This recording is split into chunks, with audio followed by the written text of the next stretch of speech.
اگر تو دولت سے کامیابی ہوتی تو قارون بہت کامیاب تھا، اگر حکومت سے کامیابی ہوتی تو فرعون اور نمرود بہت کامیاب تھے۔ کامیابی ان سے نہیں ہے، کامیابی انسان دولت میں قارون کی دولت تک پہنچ جائے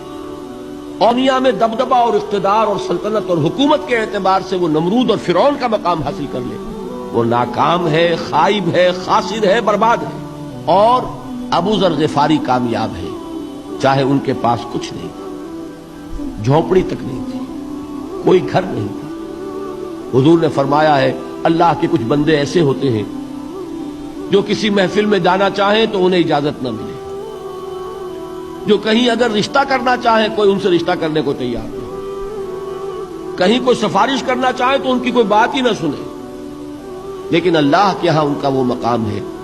کہ اگر بھولے سے بھی کسی بات پر قسم کھا بیٹھتے ہیں تو اللہ ان کی قسم کی لاج رکھتا ہے۔